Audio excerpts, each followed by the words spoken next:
Hi everyone, so today we're doing a plant unboxing, but I already unboxed it. So I did an order of some small trees and shrubs from Annie's Annuals. Annie's Annuals is in California. They sell a bunch of rare and unusual plants that you won't find here in the US very easily. They're a bit expensive, but I think it's worth the buck. So what I'm going to do is I'm going to show you to each one of the plants I got, tell you a little bit about them, and then at the end of the video, I tell you guys why I bought them, like what's the whole end goal. So this first one is Butlia corisii. So this is actually a butterfly bush. You might be more familiar with butterfly bushes with Butlia davidii, but this is actually a butterfly bush from Africa, evergreen, has nice orange flowers. Gets about, let's see if the tag says anything, 10 to 20 feet. Not that bad.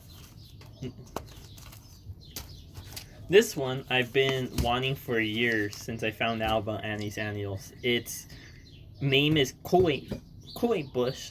It's kind of like our native Texas Narelle, but this one's another African plant. It's also in the same family as the Texas Narelle. It's in the Faberaceae, or the Ligum family, which means it's related to beans, peas, that type of stuff. Its scientific name is Persorii pinnata. It has blue flowers in summer, and they smell like Kool-Aid, hence the name. Here's another butterfly bush. This one's actually from Asia. It's called Butlia lindellania.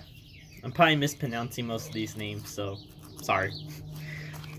This one, I'm going to tell you why I got it. It's a little bit different from the other ones. I'm going to wall train it. So what wall training means is when you have a shrub and instead of letting it grow into a bush, you actually keep it trained on the wall like if you had a vine. But it's a bush. And this one has flowers that hang down and they kind of look like a wisteria. And they're also kind of the same color.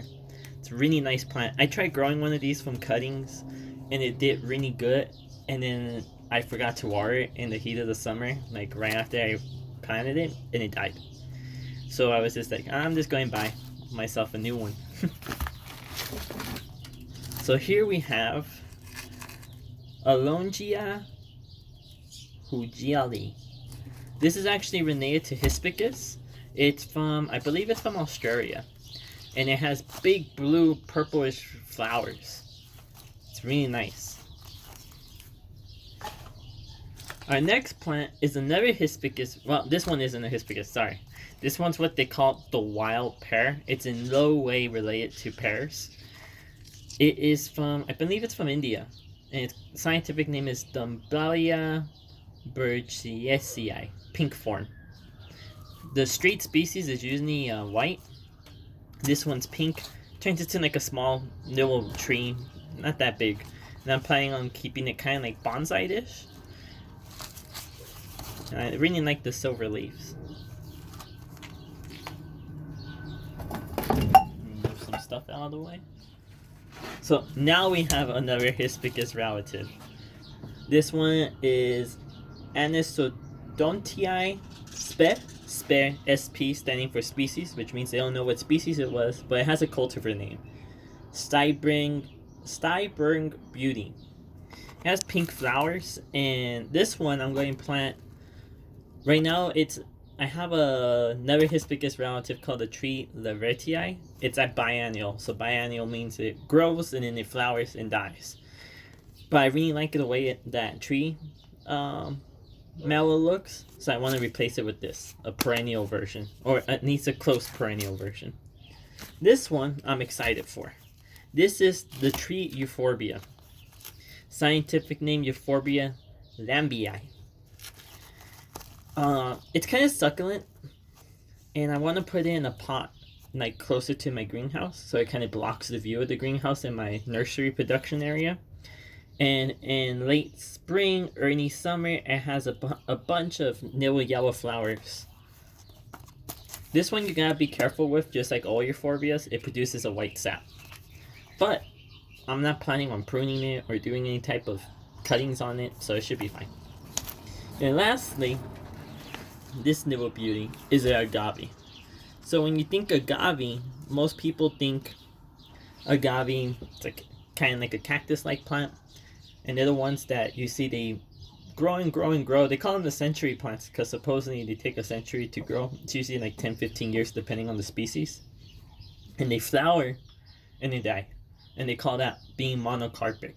So they spend all the energy producing those flowers and seeds just to die. Well, there's actually a couple species who are able to reflower multiple times, and this is one of them. And its scientific name is Agave polyacantha. And this one I'm actually planning on planting in front of a purple rose. Once it gets a little bit more established, you can see it's really wobbly. But that's okay. Just give it a month or two and boom, it'd be ready to plant. So, most of these plants that I showed you, that I didn't tell you where I was going to put them, are actually going to go into containers. It's a bit weird because usually you think trees wouldn't do good in containers, but these are going to be heavy-duty containers of false raised beds, which I will show in a later video.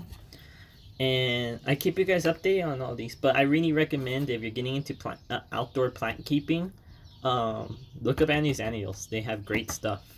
Well worth the money. So thank you for watching.